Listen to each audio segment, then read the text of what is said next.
मंथन नहीं कर रहा है। ये सबसे बड़ा पॉइंट है कमी है।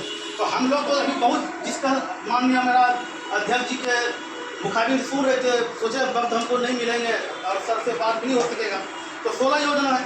पहला सेफ्टी किट हमको 1000 देना है मजदूर का।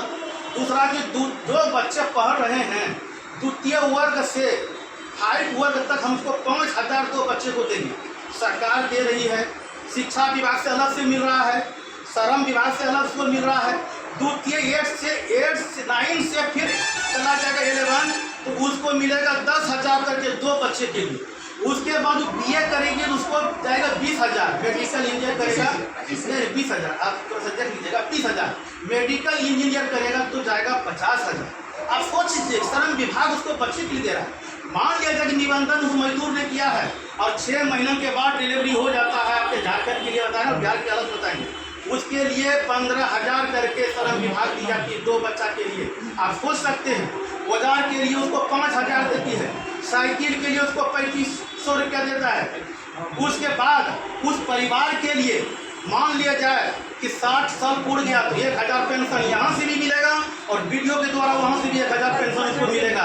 दूसरी बात, उस मजदूर के लिए मान लिया जाए पेंशनधारी मृत्यु हो जाता है तो 50% उनके नॉमिनी को पैसा मिलेगा। 2 लाख रुपया 10,000 उनको नॉमिनी को मिलेगा, 4 लाख रुपया एक्सीडेंटल उसको पैसा मिलेगा।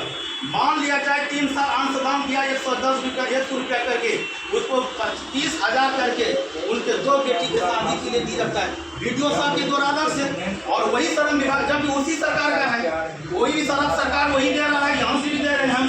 तो ये सारी योजना सरकार दे रही है। फ्री कार्ड भी बनता है, 3 तरह कार्ड बनता है श्रम विभाग में। और संगठित जिसमें 1 रुपया भी नहीं लगेगा, फ्री इंश्योरेंस, SBI वाला इंश्योरेंस LIC करनी चाहिए, पैसा भी दीजिए और उसके लिए परेशान होइए।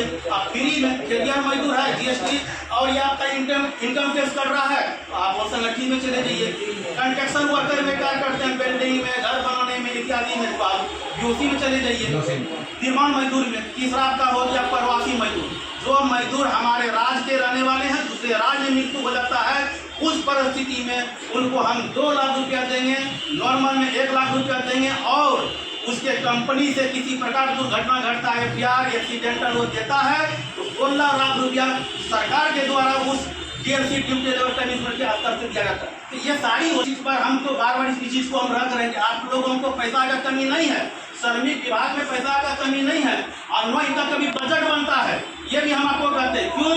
और यह प्रश्न आपको हो सकता है कि सारे बजट विधानसभा में बनता है, फिर श्रम विभाग में क्यों नहीं बनता है? इसलिए नहीं बनता है कि 1.5% के दर से जो भी टेंडर निकलता है विभाग से, वो सारे श्रम विभाग में पैसा जमा करना पड़ता है। आप 10 लाख रुपया का काम कीजिएगा तो आपको भी 1.5% के दर से देना होगा श्रम विभाग में। लेकिन आपके गाँव देहात में नहीं जमने के कारण नहीं दे पाते हैं, लेकिन आपके पास जानकारी रहेगा तो आपको भी देना होगा। ये सारी पैसा का जो है, इतना सरकार का पैसा है कि खर्च नहीं होता है, रिटर्न होता है जिला का।